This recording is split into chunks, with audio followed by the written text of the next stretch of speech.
하나님께서 왜 우리를 만드셨습니까? 심심해서? 외로워서? 장난감이 필요하셔서? 아니죠. 하나님 우리를 계획하고 만드신 동기는 하나님의 사랑입니다. 남녀가 사랑해서 그 사랑의 열매로 자녀를 낳듯이 하나님 우리를 사랑하셔서 우리를 만드셨어요. 우리에게 구원을 베푸시기 위해 우리를 만드셨습니다. 그분은 세상이 만들기 전부터 우리를 생각하고 계셨습니다. 더 나아가 하나님이 이 세상을 창조하신 이유가 바로 우리 때문인 거예요. 뿐만 아니라 하나님 우리가 살 수 있도록 지구의 환경을 계획하셨습니다. 우리는 그분의 사랑의 대상이고 그분의 창조물 가운데 가장 값진 존재입니다. 우리는 하나님이 사랑하는 특별한 대상으로 만들어졌어요. 하나님이 사랑하시기에 우리를 만드셨고 우리는 그 진리 위에 우리의 삶을 만들어 나가야 되는 것입니다. 성경은 하나님이 사랑이시다. 있잖아요. 하나님의 사랑이시라. 우리에게 말씀하시죠. 하나님은 사랑의 마음을 가지고 계시다. 그렇게 말씀하시지 않습니다. 하나님은 사랑이 많으시다. 그렇게 말씀하시지 않습니다. 그분은 사랑이라고 말씀하십니다. 사랑이 하나님의 인격의 본질인 거예요. 삼위일체의 하나님은 그대로 완벽한 사랑이십니다. 그러니까 그분의 어디를 만져도 사랑이 툭 튀어나옵니다. 사랑이 흘러넘칩니다. 하나님 우리를 창조할 필요가 없으셨습니다.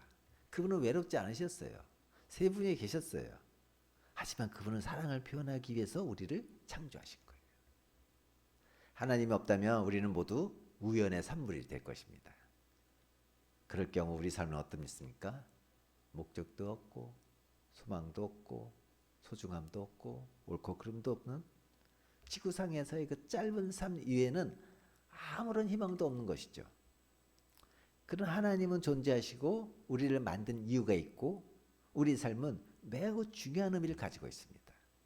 그리고 하나님과 관계를 맺기 시작할 때만이 우리 삶 속에서 그 의미와 목적을 발견할 수가 있는 것입니다. 우리가 창조된 목적을 어떻게 알 수가 있습니까? 발명품의 목적을 알 수 있는 가장 쉬운 방법은 그것을 만든 사람에게 물어보는 것입니다. 삶의 목적을 발견하는 것도 마찬가지예요.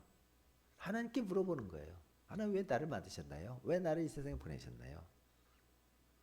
우리는 하나님의 말씀을 통해서 그것을 알 수가 있습니다. 성경 하나님의 말씀은 우리가 이 세상을 살아갈 때 필요한 사용 지침서라고 할 수 있습니다. 그래서 우리 이거를 신학적으로 계시라고 하죠. 하나님 우리의 삶이 시작일 뿐만 아니라 우리 삶의 근원이십니다. 삶의 목적을 발견하기 위해서 세상의 지혜가 아니라 하나님의 말씀에 귀를 기울여야 됩니다. 우리는 계시를 통해서 하나님께 물어봄으로써 하나님 우리가 창조된 목적을 알 수 있습니다. 나를 향한 하나님의 뜻이 무엇인가 고민하는 게 아니라 하나님의 말씀에 귀를 기울이고 하나님의 말씀에 순종하는 삶을 살다 보면 하나님께서 나를 왜 만드시고 이 세상에 보내셨는지 알게 된다는 거예요. 사람들은 무언가에 이끌려 살아갑니다. 어떤 사람은 물질에 이끌려 살아갑니다. 사람들은 물질을 더 많이 가지면 더 행복해지고 더 중요한 사람이 되고 더 안전할 것이라는 잘못된 생각을 가지고 있습니다. 그러나 소유물은 일시적인 행복만을 가져다 줍니다. 자신의 가치는 자신이 가지고 있는 그 소유의 가치와 같지 않습니다. 돈은 안전하지 않습니다. 한순간 잃어버릴 수도 있습니다. 진정한 안전은 하나님과 우리와의 관계 속에서 얻을 수가 있습니다. 어떤 사람은 다른 사람들의 인정을 받기 위해 살아갑니다. 이런 사람은 부모나 배우자의 기대에 따라 자신의 삶을 살아갑니다. 혹은 자식이나 스승 또는 친구들의 기대에 따라 자신의 삶을 살아갑니다. 의사결정의 기준이 다른 사람이 어떻게 생각하느냐 그겁니다. 그러나 우리는 다른 사람의 기대를 만족시킬 수가 없습니다. 모든 사람을 만족시키려고 하면 실패로 가는 지름길입니다. 다른 사람의 의견에 의해 통제받는 것은 우리의 삶을 향한 하나님의 그 놀라운 계획, 하나님의 목적을 놓치는 것입니다. 어떤 사람은 자신의 성공과 명예를 위해 살아갑니다. 이런 사람은 자신의 인생에 어떤 목표를 세우고 그것을 얻기 위해서 살아가요. 그것을 얻기 위해서 공부하고, 그걸 얻기 위해서 친구도 사귀고, 그걸 얻기 위해서 결혼도 하고, 그것을 얻기 위해서 밥을 먹습니다. 그러나 그 목표가 하나님 안에서 받아들여지지 않는다면 헛된 것을 쫓는 거예요. 그것을 얻을지라도 나중엔 허무와 공허만 따라올 뿐입니다. 성공하는 것과 인생을 목적 있게 사는 것은 절대 같지가 않습니다. 어떤 사람은 하나의 목적에 따라 살아갑니다. 이런 사람은 자기 인생에 대한 하나님의 목적을 알므로써 삶의 참 의미를 찾게 됩니다.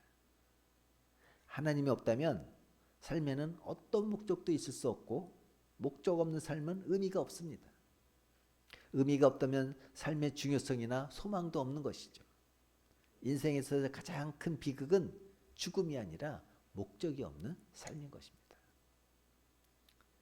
제2차 세계대전 때 헝가리에 있는 나치 수용소에서 있었던 일입니다. 그곳에는 오물을 처리하는 공장이 있었는데 그 공장에서 유대인들이 일을 하고 있었습니다. 그때 연합군 비행기가 그 공장을 폭격했습니다. 공장은 다 허물어졌고 파편 조각만 나뒹굴고 쓰레기만 남았습니다.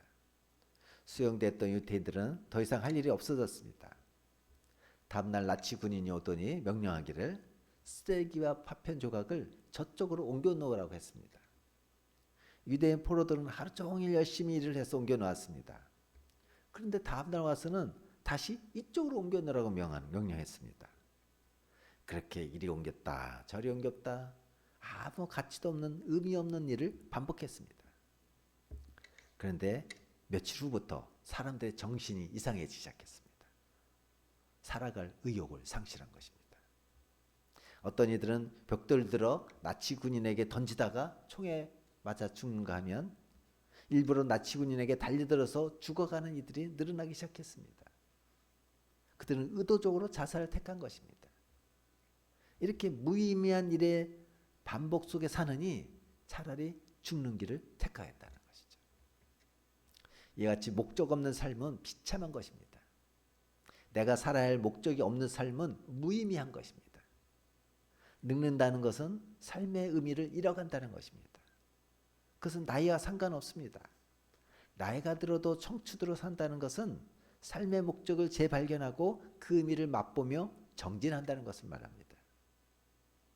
오늘 나의 삶의 의미는 무엇인가를 찾으시는 그런 하루가 되시기를 바랍니다. 우리 인생의 목적을 알면 우리의 삶은 단순해집니다. 왜냐하면 우리가 무엇을 해야 되고 무엇을 하지 말아야 할지를 명확하게 해주기 때문입니다. 우리는 이 세상의 모든 일을 다 해볼 수가 없습니다. 하나님의 목적을 알면 우리가 집중해야 할 것이 무엇인지 압니다. 그래서 그것만큼 강력한 인생은 없습니다. 목적을 알면 열정을 낳습니다.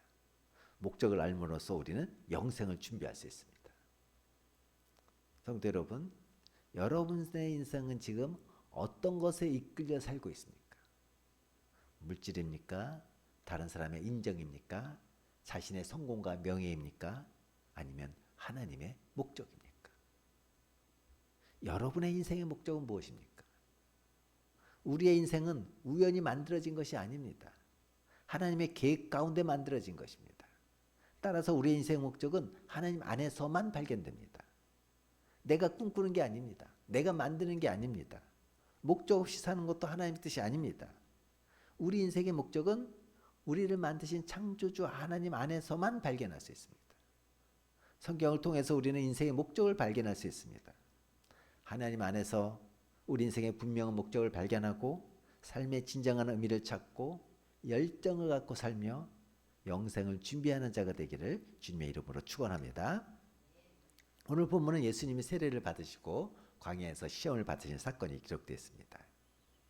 우리 이 사건을 참 이해하기가 쉽지가 않습니다. 왜냐하면 죄가 없으신 하나님 아들께서 왜 세례를 받으셔야 되는가? 또 하나님께서 어떻게 사탄의 시험을 받느냐? 그런 거죠.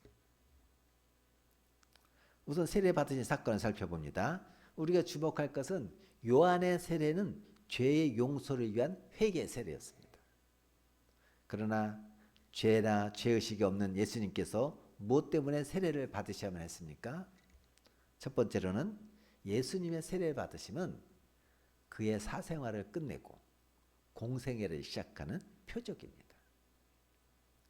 예수님은 30년간 한 집안의 가장의 역할을 하다가 30세에 공생애를 시작하셨습니다.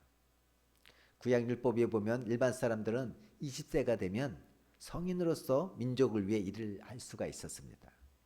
그러나 레위인들의 경우는 20세에서 10년을 더 준비해서 30세가 되어야 성전에서 봉사할 수가 있습니다. 요한의 세례가 일반 사람들에게는 죄인된 과거를 청산하는 것을 상징하는데 예수께서는 세례를 받으심으로써 그의 이전까지 사적 생활을 청산하고 구속 사역을 수행할 메시아로서 대제사장으로서 이제 공적 생애가 시작됐다는 것을 알리시는 것입니다. 두 번째, 예수님의 세례 받으심은 하나님의 의를 온전히 이루기 위한 절차인 것입니다. 예수님께서 세례 요한에게 세례 받으러 가실 때 세례 요한은 예수님께 세례 베푸는 것을 꺼려했습니다. 그때 예수님께서는 마태복음 3장 15절에 이렇게 말씀하십니다. 이와 같이 하여 모든 의를 이루는 것이 합당하니라. 예수님께서 세례를 받으셨던 것은 자신의 죄 때문이 아니라 하나님의 의를 이루기 위함이었습니다. 즉 하나님이신 그분은 우리를 죄에서 구원하기 위한 그분의 사역의 목적 때문에 그렇게 하셨습니다. 예수님은 우리 인류의 죄를 짊어지셔야 됐고 우리의 죄 문제를 해결하기 위해서 죄인의 자리에 서셔야 했습니다. 그래서 예수님께서는 공생의 사역을 시작하는 시점에 세례 요한에게 세례를 받으심으로써 하나님이신 그분이 우리의 죄 때문에 죄인된 인간의 자리에 들어오셨다는 것을 분명히 보여주셨습니다. 세 번째로는 후대의 교회가 세례의식을 자신의 모범을 따라 지키도록 하시기 위함입니다. 물세례는 성령 세례가 지니는 효력의 상징이지만 죄인들이 회개해서 죄 씻음 받고 그리스도와 연합을 이루게 되었다는 것을 확인하는 의식이라는 점에서 중요한 의미를 가지고 있습니다. 복음서에 보면 하늘에서 소리가 이렇게 났다는 것이 3번 있습니다. 첫 번째는 오늘 본문인 예수님께서 세례를 받으신 후에 너는 내 사랑하는 아들이라 내가 너를 기뻐하노라 하신 것입니다. 두 번째는 변화산상에서 예수님께서 얼굴이 해같이 빛나며 옷이 빛과 같이 휘어진 다음에 모세와 엘리야를 만난 사건입니다. 거기서도 뭐라고 합니까? 이는 내 사랑하는 아들이요 내 기뻐하는 자니 너희는 그의 말을 들으라 그렇게 하십니다. 세 번째는 예수님께서 십자가를 앞에 두고 마음이 괴로우실 때 내가 너를 영광스럽게 하였고 또 다시 영광스럽게 하리라 그렇게 하늘로부터 음성이 들립니다. 이 3번의 사건이 일어날 때는 예수님의 생애에 있어서 중요한 때 일어났습니다. 사역의 시작 시점 그리고 마무리 시점 그리고 클라이맥스 때. 따라서 예수님의 세례를 받으신 사건은 중요한 의미를 가지고 있습니다. 또 예수님은 승천하시기 전에 제자들에게 모든 민족에게 아버지와 아들과 성령의 이름으로 세례를 베풀라고 명령하셨습니다. 가톨릭은 세례를 나를 구원하는 은혜의 작업이라고 여기고 있습니다. 아주 중요해요. 세례를 받아야 구원받는다고 생각하죠. 기독교는 세례를 단순한 형식적 절차 수준으로 좀 격화시키는 경향이 있습니다. 세례를 받아야 구원받는 것은 아닐지라도 온 교회 앞에 세례를 받음으로 공동체의 일원이 되었다는 것을 선포하는 것은 중요한 의미를 가지고 있습니다. 초대교회는 세례제에 대한 교육을 아주 철저히 했습니다. 세례 전에 금식 절차도 밟게 했습니다. 세례를 중요시 여기면서 이 예수님의 명령에 순종하였던 것입니다. 죄 없으신 예수님도 세례를 받으셨습니다. 우리도 세례의 의미를 다시금 되새기며 순종해야 될 것입니다. 두 번째로 시험 받으신 사건이십니다. 예수님께서 세례 요한의 증언과 하나님의 직접 증언으로 메시아이심이 선언되셨지만 아직 메시아의 직분을 본격적으로 감당하시기 이전에 한 가지 남은 것이 있었습니다. 그것이 바로 사탄의 시험을 받으시고 또 그 시험에서 이기셔야만 하는 것이었어요. 예수께서 메시아로 오셨지만 사탄의 유혹과 방해를 이길 수 없다면 그는 메시아로서의 직무는 성공을 보장받을 수 없는 것이었습니다. 예수님께서 받으신 시험은 우리 조상 아담이 받은 시험과 똑같습니다. 아담은 사단으로부터 먹음직스럽고 보암직도 하고 지혜롭게 할 만큼 탐스러운 선악과 시험을 받아서 실패해서 타락함으로써 전 인류를 원죄에 빠지게 했습니다. 그러나 예수님은 돌을 떡으로 만드는 시험, 성전 꼭대기에서 뛰어내리라는 시험, 천하만국을 주리라는 시험에서 승리하심으로써 죄의 근본인 사단과의 대결에서 승리하셔서 인류를 죄에서 구속할 수 있는 구원자로서의 자격이 있음을 입증하신 것입니다. 사실 인간의 구원을 위해서는 다른 한 인간이 필요했습니다. 그는 인류의 죄를 대신 짐으로써 인간을 죄에서 구속할 수 있는 조건을 충족시키기 위해 반드시 죄가 없는 순결한 존재이어야만 했습니다. 예수님께서 하나님으로서 성육신해서 인간이 되셔야만 했던 이유가 여기에 있습니다. 예수는 올리의 인류에게 야기된 그 모든 죄와 질고를 구속 희생 사양을 통해서 해결하려고 오신 죄로 물들지 않은 두 번째 아담이었습니다. 그런데 이제 이런 예수에게 다시금 사탄의 유혹의 시험이 왔던 것입니다. 예수마저 타락하게 함으로써 하나님의 인류 구속 계획을 회방하기 위함이었습니다. 그러나 두 번째 아담이신 예수는 그 첫 번째 아담과 동일하게 사탄의 유혹을 받았지만 첫 아담과 달리 그 사탄의 유혹을 물리쳐 이기셨습니다. 결론적으로 죄가 없으신 하나님 아들께서 세례를 받으시고 또 사탄의 시험을 받고 그 시험을 이기신 것은 예수님께서 메시아로서 공적 사역을 이루시기 위해 준비가 필요하신 것입니다.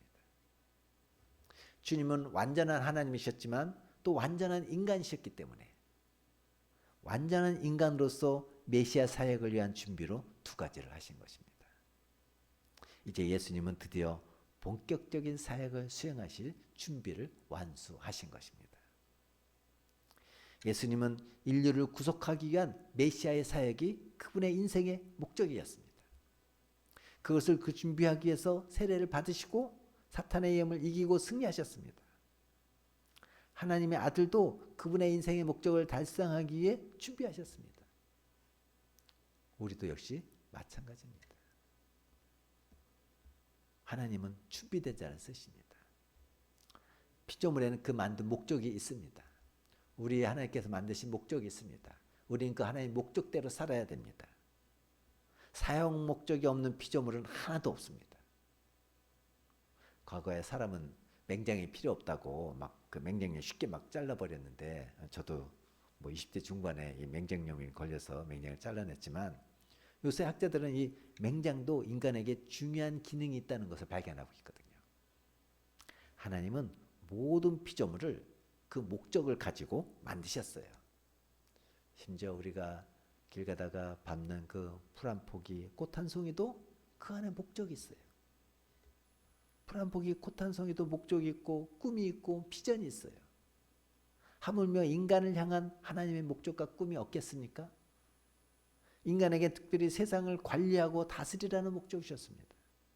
또 하나님은 각 사람에게 이 세상에서 특별한 목적과 꿈을 가지고 계십니다. 그렇게 하나님의 목적에 사용된다는 것은 영광스러운 일입니다. 우리 내 자신의 물질에 의해서 살아가는 것이 아니고 다른 사람의 인정을 위해서 살아가서도 안 되고 내 자신의 어떤 욕망과 내 자신의 뜻을 위해서 살아가는 것이 아니라 하나님의 목적을 위해서 살아가야 되는데 그러기 위해서 우리가 준비가 필요하다는 거예요. 하나님은 준비된 자를 쓰십니다. 하나님의 목적에 사용될 수 있도록 준비되어야 됩니다. 인생에서 가장 큰 불행은 하나님께 쓰임받지 못하는 거예요. 여러분 이 마이크가 쓰임받지 못하고 저 창고에 처박혔다면 이 마이크에서 가장 불행한 일 아닙니까? 따라서 우리는 쓰임 받아야 됩니다. 하나님께서 워드 작업하라고 원고 주셨는데 우리가 워드를 칠 수 없다면 하나님께 쓰임 받지 못하는 것입니다. 그래서 우리는 하나님께 쓰임 받기 위해서 워드 쓸 수 있는 준비가 되어 있어야 됩니다. 예수님도 그의 공생의 메시아 사역을 위해서 세례 받으시고 시험을 받아 이기셨기에 메시아로서 준비되어 하나님의 구속 사역에 쓰임 받을 수가 있었습니다. 예수님도 그러셨다면 하물며 우리 인간은 무슨 말이 더 필요하겠습니까? 하나님 우리가 준비되었을 때 쓰십니다. 승진을 원하신다면 승진 직급에 알맞는 준비를 해야 됩니다. 결혼하기 원한다면 배우자로서 알맞는 인격과 준비를 해야 됩니다. 부자가 되길 원한다면 부자에 알맞는 준비를 해야 되는 것입니다. 두 번째, 하나님은 우리가 준비된 만큼만 사용하셔요. 우리가 10을 준비했으면 하나님 10만큼 쓰시고요. 100을 준비했으면 100만큼 쓰시는 거예요. 준비되지 않는 부분은 사용될 수가 없습니다. 세 번째, 이게 중요한 건데 우리가 준비한 것을 하나님께 드렸을 때 우리는 쓰임받는 거예요. 우리가 아무리 많은 것을 준비했더라도 그것을 하나님께 드리지 않고 내가 꼭 쥐고 있다든지 나의 명예나 출세를 위해서 사용한다면 하나님 그거 사용하시지 못합니다. 우리가 아무리 많은 달란트를 가지고 있더라도 하나님께 쓰임받지 못한다면 의미가 없는 것입니다. 우리는 하나님께 쓰임받을 수 있도록 준비하고 준비된 그것을 하나님께 드리는 인생이 되기를 주님의 이름으로 축복합니다.